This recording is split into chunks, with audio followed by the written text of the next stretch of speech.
Bonjour et bienvenue dans mon journal de lecture de la semaine avec une pile de livres dont je vais parler. Cette pile de livres, c'est les livres que j'ai lus en partie, que j'ai terminé, que j'ai commencé, que j'ai, pour certains d'entre eux un peu moins épais, lus en entier durant cette semaine. Et donc, je vais simplement parler un peu de ces livres-là, lire quelques extraits, réfléchir à haute voix à propos de ces livres qui sont variés, qui se répondent parfois, qui parfois s'éloignent, s'opposent, et c'est un arrêt sur lecture que je propose ici.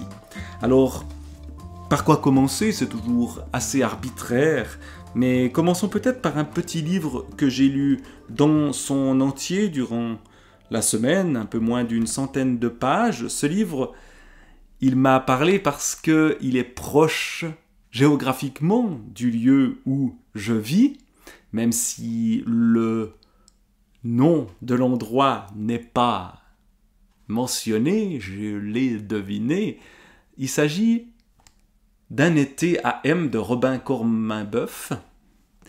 Et donc, ça se passe à M, un village commençant par M, tout proche d'un autre village dont le nom a été lui aussi modifié. Je vais essayer de le retrouver pour pas dire le nom du village réel, parce que là aussi je l'ai trouvé. Donc à côté de quelque chose, nous avons un village qui s'appelle, non pas quelque chose, mais je l'ai plus. Bon. Et puis une ville qui s'appelle aussi d'un nom très proche de la ville à côté d'où j'habite. Alors qu'est-ce que c'est que ce livre qui se passe juste ici à côté de chez moi? Eh bien, c'est une histoire assez courte qui relate dans un été dans ma région, une histoire d'amour et la découverte aussi pour un jeune homme de son homosexualité. Et d'ailleurs, ce livre a obtenu le prix du roman gay 2023, premier roman.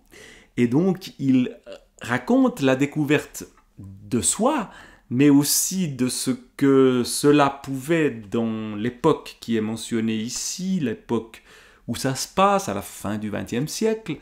Eh bien, ce que ça pouvait avoir de compliqué d'être gay dans ces lieux-là. Il y a des moments où, justement, notre narrateur va s'enfermer dans un cinéma à Payerne. Non, c'est pas Payerne dans le livre, mais c'est tout comme.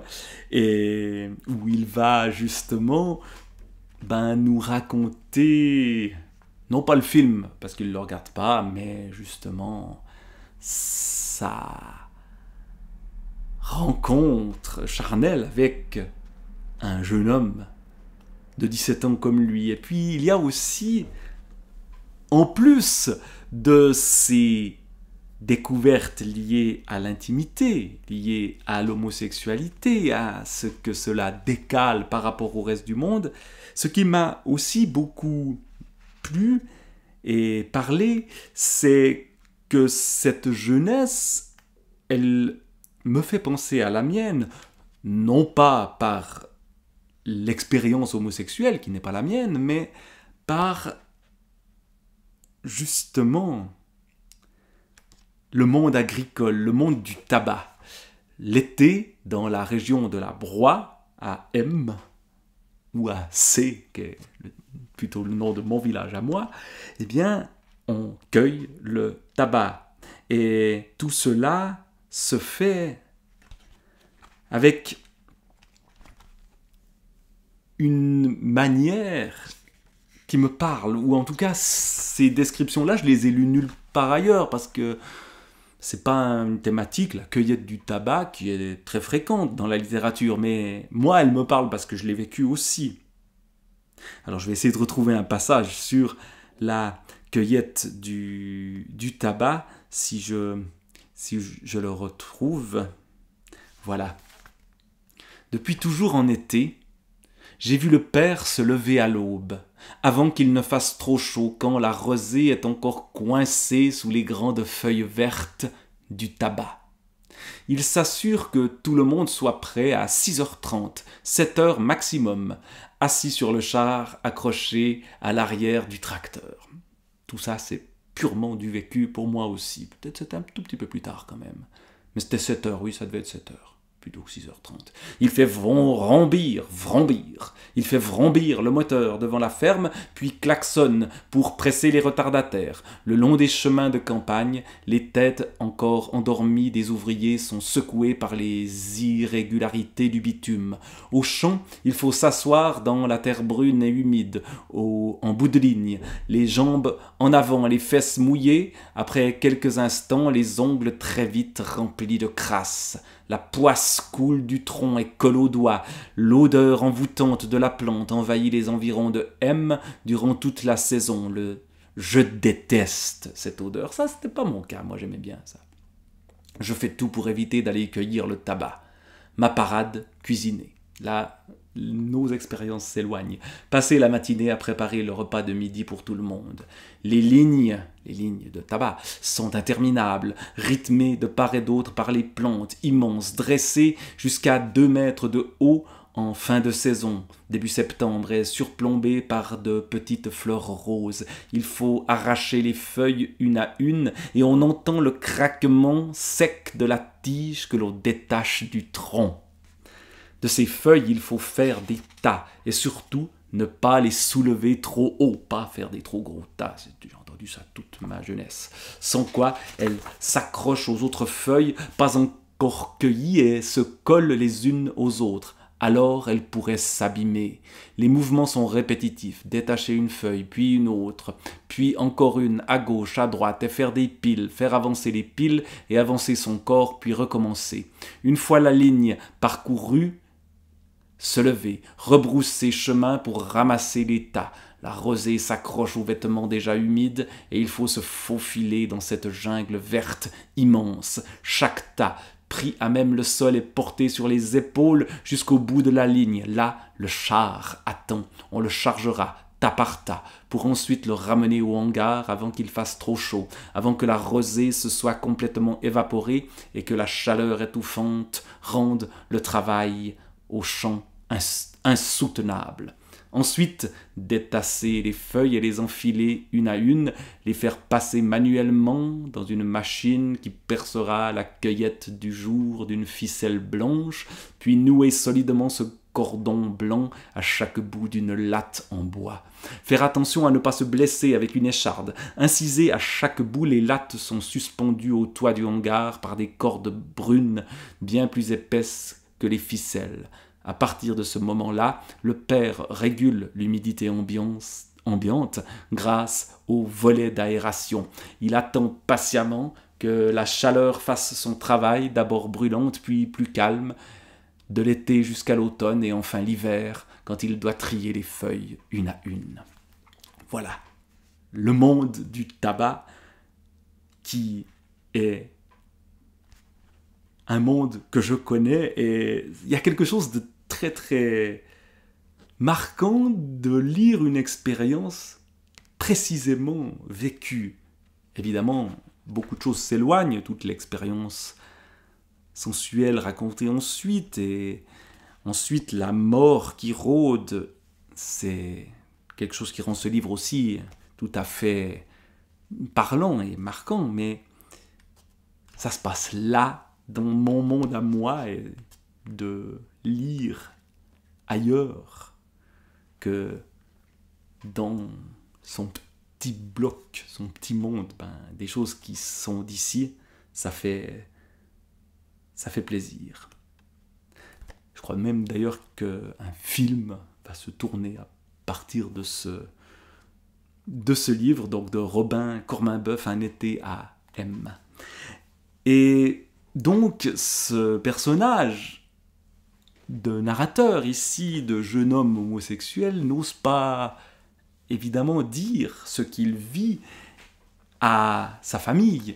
Et ça, ne pas oser dire ce que l'on vit à sa famille, c'est aussi au cœur des deux bandes dessinées dont je vais parler ici, j'ai déjà évoqué Soda. Alors la situation est très différente. Le personnage de Soda n'ose pas dire à sa maman qu'il est policier. Il vit à New York et il se fait passer pour un pasteur, d'où ces images assez surprenantes où le revolver et la croix sont liés. Donc j'ai lu 2 tomes, le premier et le troisième. Un ange trépasse et puis tu ne buteras point. On voit bien les jeux de mots qui relient à la fois l'aspect religieux et l'aspect policier dans ces histoires-là, des histoires qui sont pleines de bruit et de fureur, d'accidents, de voitures, de poursuites. Dans le premier volume, il poursuit une femme qui, semble-t-il, est une dangereuse criminelle, mais on découvre que ce n'est peut-être pas tout à fait le cas, qu'il y a d'étranges personnages qui rôdent autour. Donc on a une enquête policière, tout ce qu'il y a de plus classique, mais avec cet autre intérêt que, attention, il ne faut pas dire à maman que l'on est flic, parce qu'elle ne le supporterait pas. Elle préfère qu'on soit pasteur. Et dans le numéro 3, tu ne buteras point, précisément, il y a un problème supplémentaire. Alors, il y a une situation un peu étrange, c'est qu'on se retrouve, ou que notre personnage principal se retrouve avec 10 criminels dont il doit s'occuper, mais évidemment, le problème, c'est que débarque un pasteur, un vrai pasteur qui est son oncle, et qui, comme sa maman, ne sait pas qu'il est policier, et donc le vrai pasteur se retrouve dans une église, on réussit à trouver une église, et dans cette église, les criminels sont censés être les fidèles, mais ils en profitent pour s'échapper. Le vrai pasteur agit en héros, et puis on se retrouve dans Harlem, et dans des lieux un peu malfamés, et tout est fait pour cacher la vérité au pasteur, qui va peut-être la découvrir, mais la maman, elle, n'est pas forcément au courant de tout. Et puis vous voyez ici, le pasteur n'a pas que des actes que l'on pourrait qualifier de charitables envers ces personnes qui ne sont pas non plus charitables avec lui. Voilà, donc c'est Soda, une bande dessinée que j'aime bien lire parce qu'elle a beaucoup d'humour et en même temps il se passe des choses, il y a des énigmes, enfin en tout cas des poursuites et des affaires policières. Alors des affaires, il y en a beaucoup aussi dans American Death Grip de James Ellroy, que j'ai terminé. American Death Grip, c'est le 2e volume d'une trilogie autour des dessous du monde des années 1960 aux États-Unis, de la présidence, puis de l'assassinat du président Kennedy, et ensuite d'autres assassinats qui arrivent, là je spoil parce que c'est des événements historiques, et ces événements historiques ne sont pas modifiés dans cette histoire-là. Ce qui en est le soubassement, lui, est peut-être modifié ou suggéré. On est dans des sortes de théories du complot qui sont évidemment romanesques au possible. Et donc, on va assister à la fin de ce livre à 2 assassinats qui ont marqué les États-Unis. Celui de, encore un pasteur, Martin Luther King, et celui de Bobby Kennedy. Et tout ça est raconté du point de vue, j'allais dire du point de vue des salauds, mais c'est ça, du point de vue des gens qui sont souvent racistes, mafieux, anticommunistes fanatiques, et qui ne supportent pas Luther King ne supportent pas Kennedy qui veut lutter contre la mafia et qui eux-mêmes agissent de manière extrêmement louche, au Vietnam notamment, trafic de drogue, et qui souvent ont plusieurs casquettes et puis sont dans des complots sans trop savoir qui fait quoi, et puis tout cela est très très sombre avec à la fois les points de vue des différents personnages qui nous racontent cette histoire-là, et puis des encarts, par exemple, des moments où on assiste à des conversations téléphoniques de John Edgar Hoover, le directeur du FBI, indéboulonnable, mais virulent opposant à Martin Luther King, dont on suggère qu'il fait partie des comploteurs liés à son assassinat.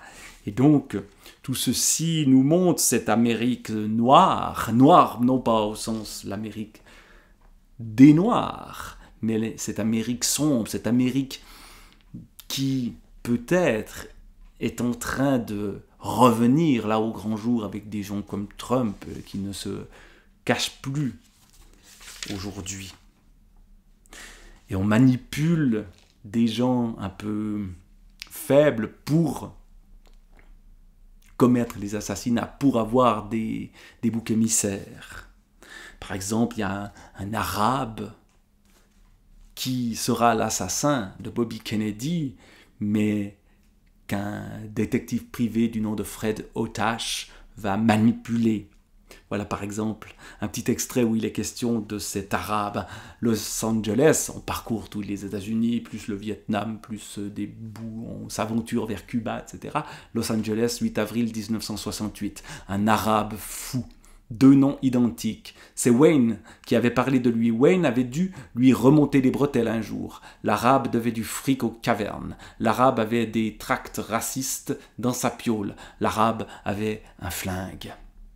Wayne avait eu cette mission d'interception de courrier. Wayne examinait les lettres de menace. Et devinez quoi? L'Arabe envoyait des lettres à Bobby K. Il écrivait des trucs dingues. Là, il y a plein de i à dingue. Les porcs juifs. RFK doit mourir. Pete sillonnait les autoroutes. Pete faisait le tour de LA. Pete roulait lentement comme un vieux. Pete se sentait affaibli. Pete, c'est un personnage aussi très sombre, mais à qui il arrive des malheurs, notamment une crise cardiaque, qui est un assassin au service à la fois de la mafia, du FBI, et qui trafique de la drogue, tout en se faisant avoir au Vietnam. Bref, il est très louche, et sans foi ni loi. Et donc là, on va manipuler cet Arabe qui assassinera donc Bobby Kennedy. Et un autre homme est manipulé pour tuer Martin Luther King, un raciste épouvantable, mais tous les personnages sont assez racistes dans cette histoire-là. Et puis on a ces documents en encart, tout d'un coup des titres de la presse. Documents en encart, 11-4-68, manchette et sous-titres de l'Atlanta Constitution. L'assassin de King recherché de plus en plus activement, le FBI se lance dans une gigantesque chasse à l'homme. Alors que peut-être le FBI est derrière tout ça, ou au moins certains membres du FBI, dont le directeur. Et donc on a tous ces documents. Alors ça se termine avec ces 2 assassinats, ça se termine par un suicide même d'un des personnage qui croyait, et c'était peut-être le plus sympathique de tous, il aimait Bobby Kennedy. Il avait déjà apprécié son frère John Fitzgerald Kennedy, et puis là, ben voilà, au moment où Bobby est tué, là, ça n'est plus possible. Et donc, il y aura une suite de ce American Death Strip, qui est Underworld USA, que je vais lire bientôt. Je pense que dès la semaine prochaine, il en sera question dans ce journal de lecture, mais il y a quelque chose dans la prose de James Ellroy qui est très vivant, avec ses côtés très martelés. On a les noms des gens qui reviennent sans cesse, la Pete, etc. Et il y a quelque chose qui court rapidement, puis on entre dans la saloperie de ces personnages, et on a plaisir, un plaisir coupable, malsain peut-être, à lire ceci. Et cette Amérique sombre, cette Amérique glauque, on la trouve aussi dans un livre beaucoup plus difficile à lire et beaucoup plus innovant sur le plan de la forme que j'ai affronté, que j'affronte en ce moment, qui est William Faulkner, Le bruit et la fureur, un livre extrêmement étrange, extrêmement moderne dans sa construction. Au départ, on a 4 grandes parties, là je suis dans la 3e, qui sont autour de quelques dates clés, notamment la première date, c'est le 7 avril 1928, mais on remontera au 6 avril et au 8 avril, et puis on remontera dans le 2e chapitre encore plus en amont avec le 2 juin 1910. Donc on est plutôt que American Death Strip, mais un peu dans des mêmes milieu blanc américain, mais où là on a plus vraiment des esclaves, mais des domestiques noirs, et un racisme encore extrêmement important, une misogynie aussi très très forte. Et cette histoire nous est racontée de différents points de vue, et cette histoire, je dois vous avouer que, parce que je n'ai pas terminé le livre, je ne sais pas si quand je l'aurai terminé ce sera plus clair, ça c'est clair petit à petit, le premier chapitre nous est raconté dans Le bruit et la fureur, selon une célèbre citation de Shakespeare. It is a tale told by an idiot, fool and sound and fury signifie nothing. C'est une histoire contée par un idiot, pleine de bruit et de fureur, qui ne signifie rien. Et le début est précisément raconté par un certain Benji, qui est un idiot, qui est quelqu'un qui n'est que dans le charnel, dans la sensation, mais qui n'a pas vraiment de pensée, qui écrit ce qu'il voit de manière directe, mais nous, quand nous lisons ceci, nous ne comprenons pas grand-chose. Il y a des personnages, mais ils ne nous expliquent pas qui c'est, qui ont l'air d'être souvent en conflit les uns avec les autres, sa famille, ses proches. On sent qu'il se passe quelque chose d'assez terrible, mais au fond, on est perdu. Voilà comment ça commence.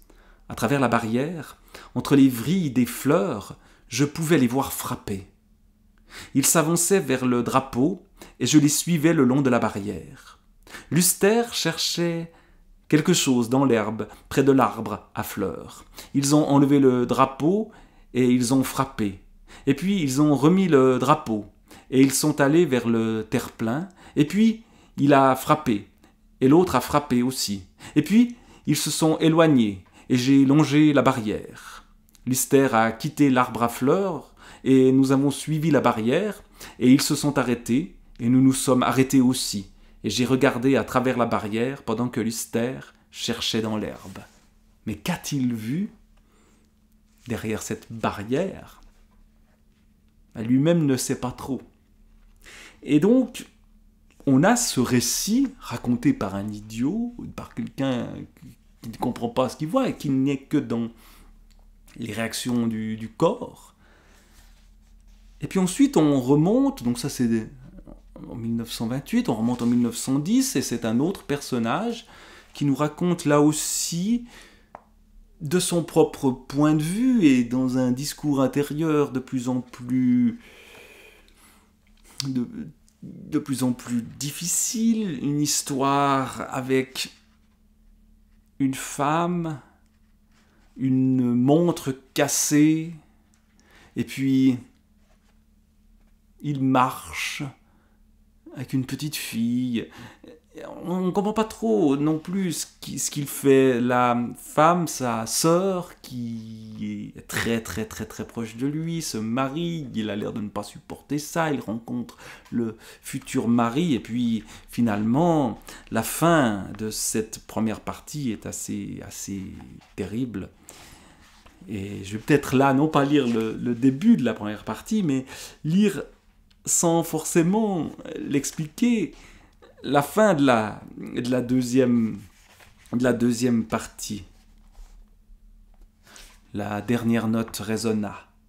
Les vibrations s'arrêtèrent enfin et les ténèbres reprirent leur immobilité. J'entrai dans la pièce qui nous servait de salon et j'allumai la lumière. Je mis mon gilet. L'odeur d'essence était très faible maintenant, à peine perceptible. Et dans le miroir, la tache ne se voyait pas tant que mon œil en tout cas.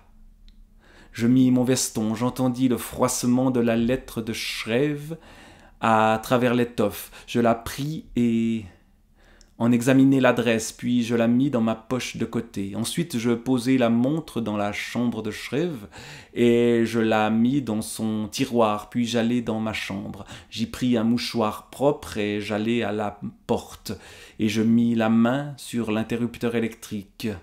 Je me rappelai alors que je ne m'étais pas lavé les dents et je dus rouvrir ma valise. Je trouvai ma brosse et pris un peu de la pâte de Shreve. Puis je sortis et me brossai les dents. Je séchai la brosse en la pressant le plus possible et je la remis dans ma valise que je refermai. Et je me dirigeai de nouveau vers la porte. Avant d'éteindre la lumière, je regardai partout pour voir s'il n'y avait plus rien et je vis que j'avais oublié mon chapeau.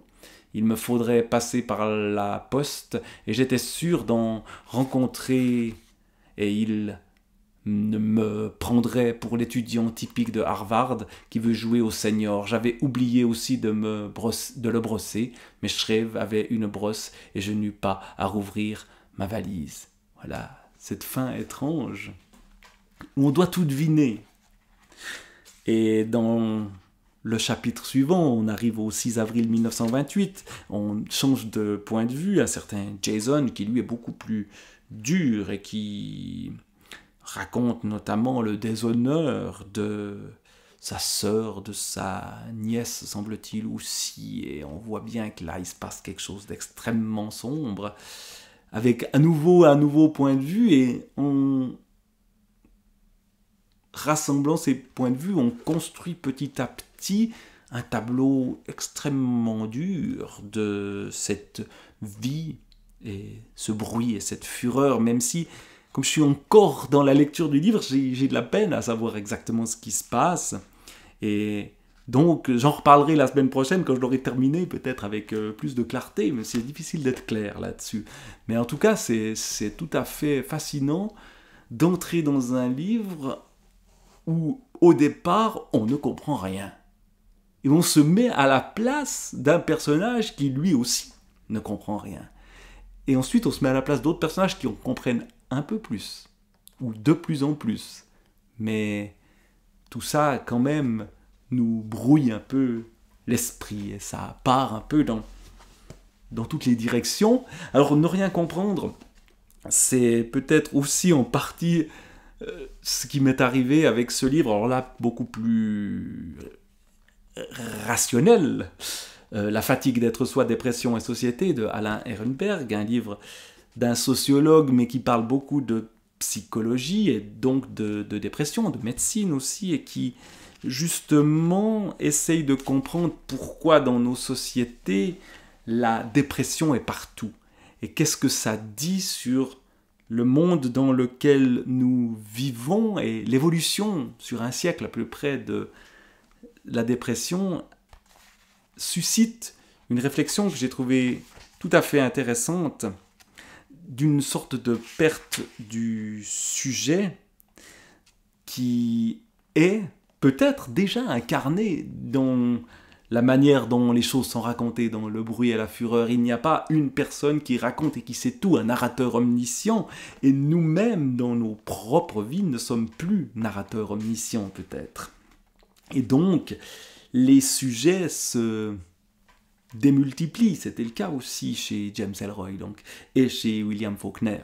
Évidemment, Faulkner a fort possiblement influencé Ellroy, comme toute la littérature américaine. Et donc ici, le sujet est dans une situation compliquée, et puis le monde change, et c'est ce changement que décrit donc Alain Ehrenberg. Alors je lis un petit passage pour essayer de m'y retrouver. La dépression est le médiateur qui rend visibles les processus par lesquels l'homme malade du conflit, qui risquait la folie, souffre aujourd'hui d'une insuffisance qui attise la dépendance. La folie est un événement qui vous arrive. La drogue est une action qui fait arriver. On drogue les dépressifs à coups de Prozac. Je deviens fou, mais je me drogue. La drogue est un comportement. Elle implique une intention et une action. Contrairement à la folie, elle met en jeu la volonté. Je me fais moi-même, et donc quand ça déglingue, c'est de ma faute aussi, ou c'est de ma responsabilité. Voilà un peu l'idée qui est présente ici. Je continue à lire ceci. Je saute un petit passage. Les multiples distinctions qui séparaient l'action et l'agent dans les sociétés religieuses se sont effacées. L'action n'a d'autre source que l'agent qui l'accomplit et dont il est le seul responsable. Voilà peut-être la cause des dépressions. La figure du sujet en sort largement modifiée. La question de l'action n'est pas « ai-je le droit de le faire ?» mais « suis-je capable de le faire ?» Nous sommes désormais profondément engagés dans une expérience commune où la référence au permis est emboîtée dans une référence au possible. Si c'est possible, faisons-le.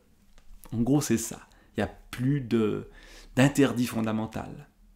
Un double mouvement s'ensuit. D'abord, un emballement technologique. Et là, on est en plein dedans aujourd'hui. Sur le remodelage permanent du soi, une vague cyber-humaine. Ce texte est écrit à la fin du XXe siècle, donc il anticipe ce qui se passe aujourd'hui. Comme le souligne le catalogue de l'exposition Post-Human qui s'est tenue à Lausanne en 1992.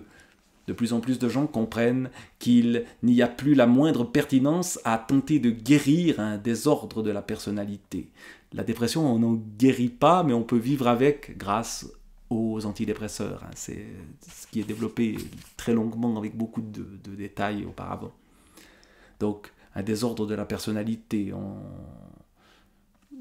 Il n'y a plus la moindre pertinence à tenter de guérir un désordre de la personnalité. Au contraire, il serait plus adéquat, semble-t-il, de s'efforcer de la modifier plutôt que de la soigner. Ensuite, et parallèlement, on assiste à un emballement moral. Ainsi du surinvestissement sur la loi pénale quand il est question des limites que le sujet ne devrait pas dépasser pour rester un sujet. Quelle est la limite entre un petit coup de chirurgie esthétique et le basculement dans l'androïde Michael Jackson? Et on voit aujourd'hui, évidemment, tout un tas de... Tous les possibles dont les rapports au corps sont aussi mis en avant. Entre une gestion habile de ses humeurs par des psychotropes et le basculement dans le robot chimique, entre des stratégies de séduction trop appuyées et l'abus sexuel, ça a éclaté depuis, entre la reconnaissance de l'égalité des droits des homosexuels et le droit à une filiation que les lois du vivant n'autorisaient pas jusqu'à présent, et là, sur ces questions-là, on allait beaucoup plus loin, avec aussi une réaction très vive, etc. Les frontières de la personne et celles qui distinguent les personnes entre elles font l'objet d'une préoccupation telle qu'on ne saurait plus qui est qui. L'inceste n'est-il pas, comme la dépendance, un court-circuit avec soi-même ? Un court-circuit avec soi-même. Voilà une autre question. Cette question de l'inceste, on la devine dans Le bruit et la fureur de Faulkner aussi. Une société d'initiative individuelle et de libération psychique, dans la mesure où elle conduit chacun à décider en permanence, encourage des pratiques de modification de soi et crée simultanément des problèmes de structuration de soi qui ne faisaient l'objet d'aucune attention dans une société disciplinaire. L'absorption du continent du permis dans celui du possible fait que, si je puis dire, personne ne peut plus ignorer la loi. Ce souci pour les limites confirme apparemment que l'individualisme contemporain n'est que le triomphe de l'homme privé, y compris au plus profond de son malheur. Il semble plutôt que nous soyons confrontés à une reformulation d'ensemble. L'action publique est, elle aussi, engagée dans le refaçonnement de l'intime, dans la grande transformation des manières de nous figurer. Cette présence de l'intime dans l'action publique, elle me semble aujourd'hui manifeste. Et donc, en partant du cas de la dépression, ce qui est intéressant dans ce livre, c'est qu'il y a un élargissement à des changements majeurs de société, mais des changements dans les soubassements. Je parlais déjà de soubassements avant avec James Ellroy. Et donc, dans les soubassements de cette société. Et donc, une modification aussi de ce que nous sommes profondément. Et pour finir, on va terminer en revenant dans une période antérieure avec peut-être quelque chose qui va nous faire du bien après ces questions de dépression, de meurtre, de bruit et de fureur évoquées auparavant. C'est la Pléiade Gérard de Nerval. J'ai terminé une série de textes qui s'intitulait comment Promenade et souvenirs, où il gambade, où il saute à Sauz et à Gambade un peu à la Montaigne, dans des régions proches de Paris, mais qui sont ces régions d'origine, le Valois, il se retrouve à Chantilly, par exemple. Et donc, il y a toute une pérégrination avec la culture assez importante de Gérard de Nerval. Et puis, j'ai commencé surtout les Filles du Feu, ces nouvelles autour de filles, en lisant cette nouvelle, qui est la première des Filles du Feu, et la nouvelle est assez longue, elle s'intitule Angélique. Et ce qui est assez intéressant, c'est que Gérard de Nerval nous mène un peu en bateau, il nous promène, au sens premier du terme quasiment. D'abord dans les bibliothèques, puis il se promène aussi vers les lieux où aurait vécu cette Angélique, même si ce n'est pas d'elle dont il est censé être question. Par exemple, cela commence par une première lettre, il écrit à un journal, sans doute ça a été publié, j'ai pas tous les détails, mais en plusieurs livraisons dans des revues, des journaux de l'époque. Angélique, première lettre à MLD, voyage à la recherche d'un livre unique. Et tout au long de cette nouvelle, je suis encore en train de la lire, donc, et je n'ai pas encore lu les autres Filles du Feu, mais tout au long de cette nouvelle, on cherche un livre. Francfort et Paris, livre vu à Francfort, mais qu'on recherche à Paris. L'abbé de Bucquoy.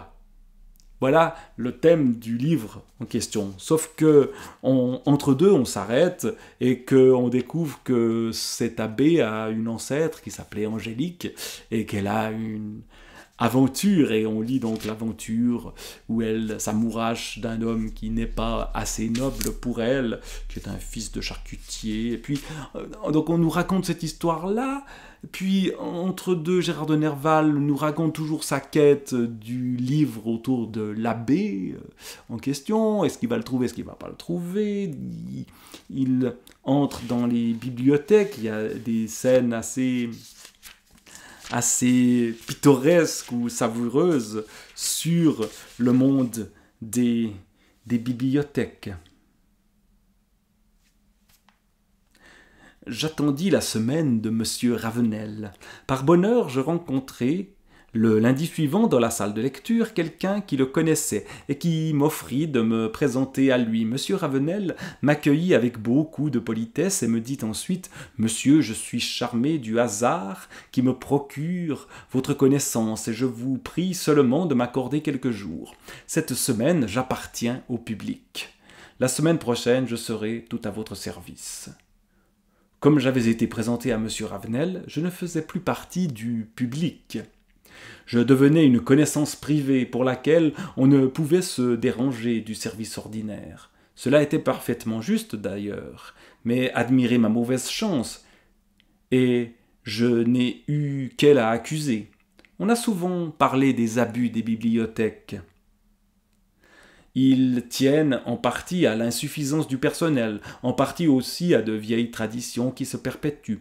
Ce qui a été dit de plus juste, c'est qu'une grande partie du temps et de la fatigue des savants distingués qui remplissent là des fonctions peu lucratives de bibliothécaires est dépensée à donner aux 600 lecteurs quotidiens des livres usuels qu'on trouverait dans tous les cabinets de lecture, ce qui ne fait pas moins de tort à ces derniers qu'aux éditeurs et aux auteurs dont il devient inutile dès lors d'acheter ou de louer les livres. Voilà cette réflexion sur les livres. Alors les livres dont je parle, la plupart, je les ai soit achetés, soit trouvés, soit on me les a prêtés, c'est le cas des bandes dessinées, ou soit je les ai empruntés en bibliothèque, c'est le cas de celui-ci. Et donc, évidemment, ce monde des bibliothèques, ce monde du livre, avec ce qu'il a de foisonnant et de désordonné, et là, je crois que j'ai été assez désordonné, un peu comme mon habitude, parce que voilà, il y a plein de bouquins, et puis ça part dans tous les sens, et puis on essaye de réfléchir là-dessus, puis on part aussi soi-même un peu en improvisation, en se disant « Oulala, qu'est-ce que je vais bien pouvoir dire ?» J'ouvre à une page, est-ce que c'était celle-ci que je voulais retrouver? Pas forcément. Bref, tout ceci n'est pas du tout une réflexion construite sur la lecture, ce que je propose ici, mais plutôt vraiment un moment où on s'arrête et puis on se dit « Tiens, j'ai lu quoi? C'est quoi ce que j'ai lu? Qu'est-ce que ça m'a amené? Qu'est-ce que j'ai mangé dans les livres? Et qu'est-ce qui se passe dans ma tête? Il se passe plein de choses, malheureusement, un peu dans tous les sens. Et donc, on poursuit, vaille que vaille, avec toutes les hésitations qu'on peut avoir. Et la semaine prochaine, je vous reparlerai de Gérard de Nerval. Ça, je vais continuer. J'essayerai de vous faire un bilan. Je pense que j'aurai terminé Faulkner, le bruit et la fureur. Et puis, le reste des livres, je les ai terminés. Il y a la suite de Faulkner, oui, la fin du Faulkner ici, mais la suite de James Ellroy qui m'attend. Et puis d'autres choses qui viendront semer la pagaille dans tout cela. Voilà, c'était mon journal de lecture de la semaine. Au revoir et à la semaine prochaine.